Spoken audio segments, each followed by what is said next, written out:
ओम शांति। आज 12 मार्च 2024 बाबा के महावाक्य है, मीठे बच्चे डेड साइलेंस में जाने का अभ्यास करो। बुद्धि बाप की तरफ रहे तो बाप भी तुम्हें अशरीरी बनने के लिए प्रकाश देंगे। प्रश्न है, तुम बच्चों को जब ज्ञान का तीसरा नेत्र मिलता है तो कौन सा साक्षात्कार हो जाता है? उत्तर है, सतयुग आदि से लेकर कलयुग अंत तक हम कैसे कैसे पाठ बजाते हैं, यह सारा साक्षात्कार हो जाता है। तुम सारे विश्व को आदि से अंत तक जान जाते हो।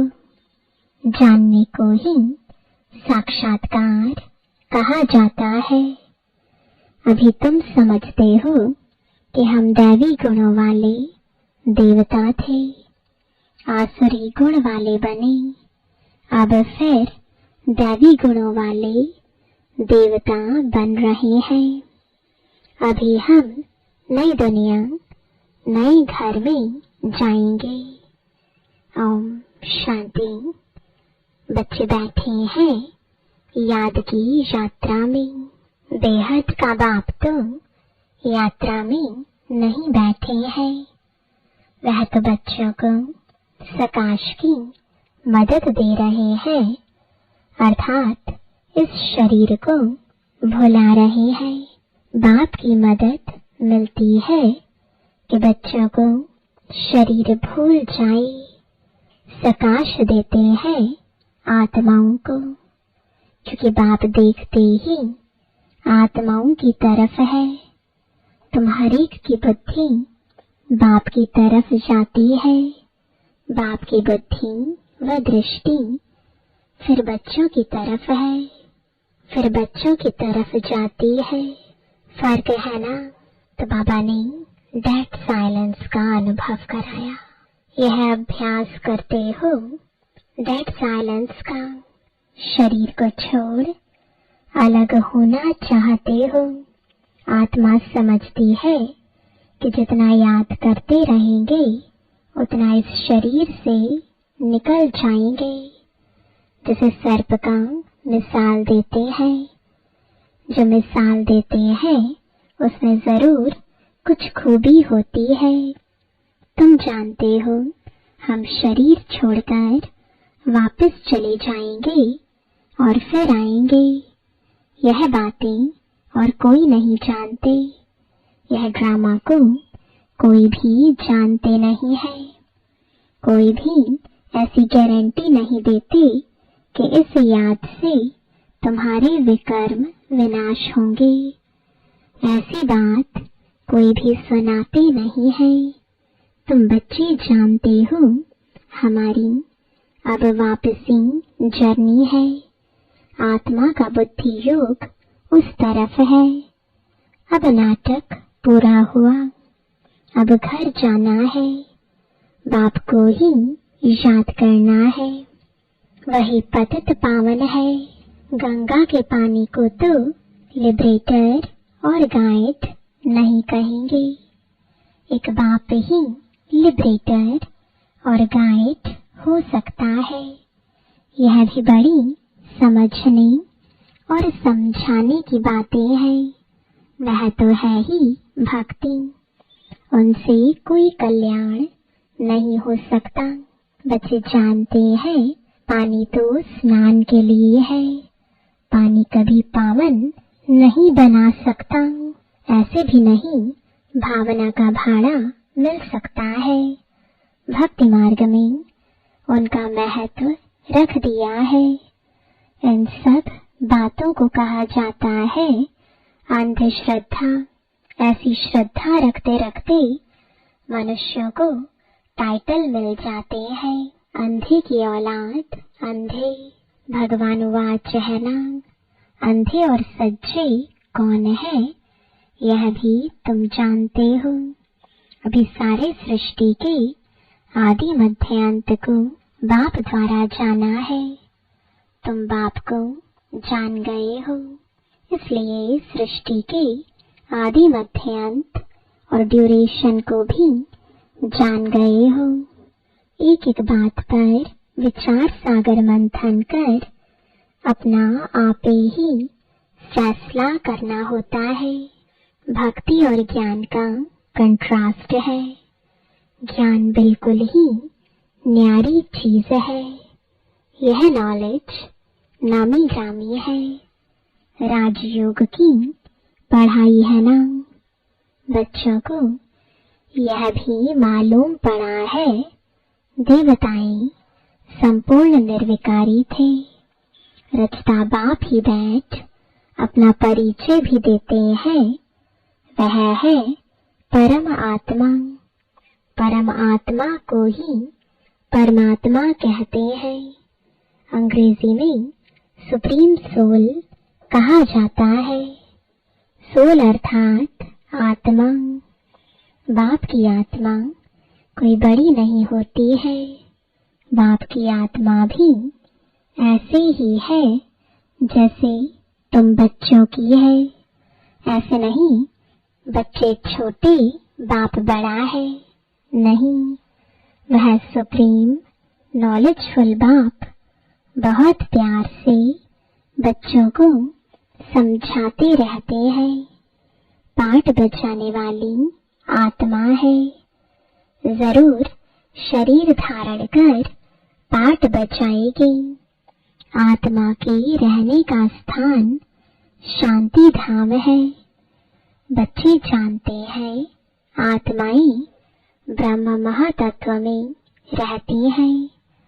जैसे हिंदुस्तान में रहने वाले अपने को हिंदू कह देते हैं, वैसे ही ब्रह्मांड में रहने वाले फिर ब्रह्मा को ईश्वर समझ बैठे हैं। ड्रामा में गिरने का उपाय भी नोंधा हुआ है। वापस तो जा ही नहीं सकते, भल कोई कितनी भी मेहनत करे। नाटक जब पूरा होता है तो सभी एक्टर्स आकर इकट्ठे होते हैं। क्रिएटर, मुख्य एक्टर भी खड़े हो जाते हैं।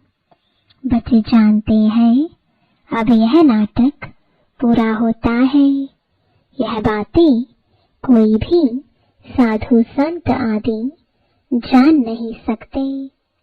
आत्मा की यह नॉलेज कोई को नहीं है। परमात्मा बाप यहाँ एक बार आते हैं और सबको तो यहाँ पाठ बजाना ही है। वृद्धि होती रहती है ना। आत्माएं सब कहाँ से आई? अगर कोई वापस जाता हो फिर तो वह रस्म पड़ जाए। एक आए दूसरा जाए, फिर उसमें पुनर्जन्म कहा नहीं जाए। पुनर्जन्म तो शुरू से ही चला आता है। पहले नंबर में है यह लक्ष्मी नारायण। बाप ने समझाया है पुनर्जन्म लेते लेते पिछाड़ी में जब आ जाते हैं तो फिर पहले नंबर में जाना पड़ता है। इसमें संशय की बात तो हो नहीं सकती। आत्माओं का बाप खुद आकर समझाते हैं। क्या समझाते हैं? अपना भी परिचय देते हैं। आगे पता था क्या कि परम आत्मा क्या चीज है? सिर्फ शिव के मंदिर में जाते थे। यहाँ तो ढेर के ढेर मंदिर है। सतयुग में मंदिर पूजा आदि होती ही नहीं। वहाँ तुम पूज्य देवी देवता बनते हो, फिर आधा कल्प के बाद पुजारी बनते हो तो उनको फिर देवी देवता नहीं कहेंगे। फिर बाप आकर पूज्य बनाते हैं। और कोई देश में यह गायन नहीं है। राम राज्य, रावण राज्य अभी तुम समझ गए हो राम राज्य का ड्यूरेशन कितना है, सिद्ध करना चाहिए। यह नाटक है, इनको समझना है। ऊंच से ऊंच बाप है, वह भी नॉलेजफुल है। हम उनके द्वारा ऊंच से ऊंच बनते हैं, ऊंच से ऊंच पद मिलता है। बाप हमको पढ़ाते हैं दैवी गुण भी धारण करने हैं। बच्चे वर्णन करते हैं, आप ऐसे हैं, हम ऐसे हैं। इस समय तुम जानते हो हमको इन जैसा संपूर्ण निर्विकारी बनना है। बाप को याद करने के सिवाय और कोई उपाय नहीं है। अगर कोई जानता हो तो बताए, ऐसे थोड़ी ही कहेंगे कि ब्रह्म व तत्व निर्विकारी है। नहीं, आत्मा ही निर्विकारी बनती है। ब्रह्म व तत्व को आत्मा नहीं कहा जाता है, वह तो रहने का स्थान है। बच्चों को समझाया जाता है आत्मा में ही बुद्धि है। वह जब तमो प्रधान बन जाती है तो बेसमझ बन जाती है। समझदार और बेसमझ है ना। तुम्हारी बुद्धि कितनी स्वच्छ बनती है और फिर मलेच्छ हो जाती है। तुम्हें प्योरिटी और इम्प्योरिटी के कंट्रास्ट का मालूम पड़ा है। इम्प्योर आत्मा वापस जा नहीं सकती। अब अपवित्र से पवित्र कैसे बने, उसके लिए रड़ी मारते रहते हैं। यह भी ड्रामा में नोंद है। अभी तुम जानते हो यह है संगम युग। बाप एक ही बार आते हैं ले जाने। सब तो नई दुनिया में नहीं जाते हैं। जिनका पाठ नहीं वह शांति धाम में रहते हैं। इसलिए चित्रों में भी दिखाया है। बाकी और जो भी चित्र आदि है वह है भक्ति मार्ग के। यह है ज्ञान मार्ग के, जिससे समझाया जाता है सृष्टि का चक्र कैसे फिरता है, हम कैसे नीचे उतरते हैं। 14 कला से 12 कला होती है। अभी फिर कोई कला नहीं रही है। नंबरवार तो है ना। एक्टर भी नंबरवार होते हैं। कोई का पगार 1000, 1500, कोई का 100। कितना फर्क हो गया। पढ़ाई में भी कितना रात दिन का फर्क है। उस स्कूल में तो कोई नापास होता है तो फिर से पढ़ना पड़ता है। यहाँ तो फिर पढ़ने की बात ही नहीं, पद कम हो पड़ता है। फिर कभी पढ़ाई होगी ही नहीं। एक बार ही पढ़ाई होती है। बाप भी एक बार आते हैं। बच्चे भी जानते हैं पहले पहले एक ही राजधानी थी। यह तुम किसको भी समझाएंगे तो मानेंगे। क्रिश्चियन लोग साइंस में भी बहुत तीखे हैं और सब उन्हों से ही सीखे हैं। उन्हों की न तो इतनी पारस बुद्धि न पत्थर बुद्धि होती है। इस समय उन्हों की बुद्धि कमाल कर रही है। साइंस का प्रचार सारा इन क्रिश्चियन से निकला है, वो भी सुख के लिए ही है। तुम जानते हो इस पुरानी दुनिया का विनाश तो होना ही है। फिर तुम शांति धाम सुख धाम में चले जाएंगे। नहीं तो इतनी सब मनुष्य आत्माएं वापस घर कैसे जाएं। साइंस से विनाश हो जाएगा। सब आत्माएं शरीर छोड़कर घर चली जाएंगी। इस विनाश में मुक्ति अंदर मर्ज है। आधा कल्प मुक्ति के लिए ही मेहनत करते आए हैं ना। तो साइंस और कैलेमिटीज, जिसको कुदरती आपदाएं कहते हैं, यह भी होनी चाहिए। समझना चाहिए यह लड़ाई निमित्त बनती है मुक्ति धाम में ले जाने के लिए। इतने सबको मुक्ति धाम में जाना है। तुमने भल कितनी भी मेहनत की, गुरु किए, हठ योग सीखे, कोई भी मुक्ति धाम जा ना सके। इतने साइंस के गोले आदि तैयार हुए हैं। समझना चाहिए विनाश जरूर होगा। नई दुनिया में तो जरूर बहुत थोड़े होंगे, बाकी सब मुक्ति धाम में चले जाएंगे। जीवन मुक्ति में तो पढ़ाई की ताकत से आते हैं। तुम अडोल, अटल, अखंड राज्य करते हो। यहाँ तो देखो सब खंडों के टुकड़े टुकड़े हैं। बाबा तुमको अटल, अखंड, सारे विश्व की राजधानी का मालिक बनाते हैं। बेहद के बाप का वर्षा है, बेहद की बादशाही। यह वर्षा कब और किसने दिया, यह किसकी भी बुद्धि में नहीं आता है। सिर्फ तुम ही जानते हो। ज्ञान का तीसरा नेत्र आत्मा को मिला है। आत्मा ज्ञान स्वरूप बनती है। सभी ज्ञान सागर बाप से ही बनना पड़े। बाप ही आकर रचता और रचना के आदि मध्य अंत का नॉलेज दे रहे हैं। है भी एक सेकंड की बात। सेकंड में जीवन मुक्ति, बाकी सबको मुक्ति मिलती है। यह भी ड्रामा बना हुआ है। रावण के बंधन से सब मुक्त हो जाते हैं।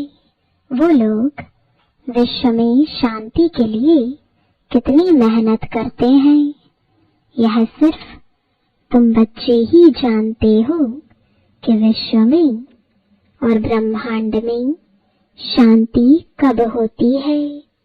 ब्रह्मांड में शांति कहा जाता है, फिर विश्व में शांति और सुख दोनों रहते हैं। विश्व अलग है और ब्रह्मांड अलग है। चांद सितारों से परे है ब्रह्मांड। वहाँ यह कुछ नहीं होता। उनको कहा ही जाता है साइलेंस वर्ल्ड। शरीर छोड़कर साइलेंस में चले जाएंगे। तुम बच्चों को वह भी याद है। तुम इस समय वहां जाने की तैयारी कर रहे हो और कोई भी जानते नहीं। तुमको तैयारी कराई जाती है। बाकी यह लड़ाई तो कल्याणकारी है। सबका हिसाब किताब चुकतू होना है। सब पवित्र बन जाएंगे। योग अग्नि है ना। अग्नि से हर चीज पवित्र होती है। जैसे बाप ड्रामा के आदि मध्य अंत को जानते हैं, वैसे तुम एक्टर्स को भी ड्रामा के आदि मध्य अंत को जानना है। जानने को ही साक्षात्कार कहा जाता है। अभी तुम्हारा ज्ञान का तीसरा नेत्र खुला है।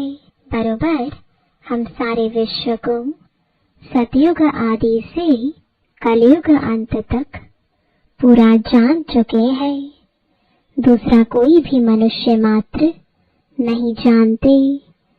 तुम समझते हो हम जो दैवी गुणों वाले थे वही फिर आसुरी गुणों वाले बनते हैं। फिर बाप आकर दैवी गुणों वाला बनाते हैं। बाप आते ही है पतितों को पावन बनाने। दुनिया में और कोई को यह पता नहीं है कि यह देवी देवता घराने वाले ही पूरे 84 जन्म लेते हैं, पावन भी तो पतित भी बनते हैं। यह किसकी बुद्धि में नहीं है। अभी तुम समझते हो यह तो जड़ चित्र है, एक्यूरेट फोटो तो उन्हों का निकल ना सके। वह तो नेचुरल गोरे है, प्योर प्रकृति से शरीर भी प्योर बनते हैं। यहाँ तुम इम्प्योर है। यह रंग बिरंगी दुनिया सतयुग में नहीं होगी। श्री कृष्ण को कहा जाता है श्याम सुंदर। सतयुग में है सुंदर, कलयुग में है श्याम। सतयुग से कलयुग में कैसे आते हैं तुमको नंबर 1 से लेकर मालूम पड़ा है। श्री कृष्ण तो गर्भ से निकला और नाम मिला।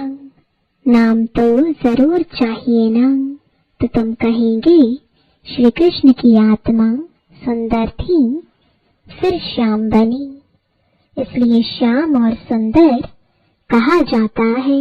उनकी जन्म पत्री मिल गई तो सारे चक्र की मिल गई। कितना रहस्य भरा हुआ है जिसको तुम ही समझते हो और कोई नहीं जानते। तुमको अब नई दुनिया नए घर में जाना है।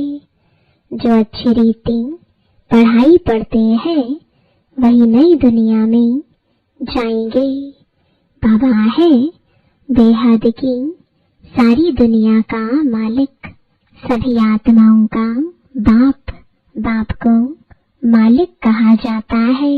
यह पढ़ाई है, इसमें कोई संशय व प्रश्न नहीं उठ सकता। इसमें शास्त्रवाद करने की दरकार नहीं। एक टीचर सबसे ऊंचा वह बैठ पढ़ाते हैं, वही सत्य है। सत्यनारायण की सच्ची कथा शिक्षा के रूप में सुनाते हैं। अच्छा, मीठे मीठे सिकिलदे बच्चों प्रति माता पिता बाप दादा का याद प्यार और गुड मॉर्निंग। रूहानी बाप की रूहानी बच्चों को नमस्ते। रूहानी बच्चों की रूहानी बाप दादा को गुड मॉर्निंग और नमस्ते। धारणा के लिए मुख्य सार है, पहला, अपनी सब हिसाब किताब चुकतो कर साइलेंस वर्ल्ड में जाने की तैयारी करनी है। याद के बल से आत्मा को संपूर्ण पावन बनाना है। दूसरा, ज्ञान सागर के ज्ञान को स्वरूप में लाना है। विचार सागर मंथन कर अपना फैसला आपे ही करना है। जीवन मुक्ति में श्रेष्ठ पद प्राप्त करने के लिए दैवी गुण धारण करने हैं। वरदान है, बाप के साथ रहते रहते उनके समान बनने वाले सर्व आकर्षणों के प्रभाव से मुक्त भव। जहाँ बाप की याद है अर्थात बाप का साथ है, वहाँ बॉडी कॉन्शियस की उत्पत्ति हो नहीं सकती। बाप के साथ व पास रहने वाले दुनिया के विकारी वाइब्रेशन व आकर्षण के प्रभाव से दूर हो जाते हैं। ऐसे साथ रहने वाले साथ रहते रहते बाप समान बन जाते हैं। जैसे बाप ऊंचे ते ऊंचा है, ऐसे बच्चों की स्थिति भी ऊंची बन जाती है। नीचे की कोई भी बातें उन पर अपना प्रभाव डाल नहीं सकती। स्लोगन है, मन और बुद्धि कंट्रोल में हो तो अशरीरी बनना सहज हो जाएगा।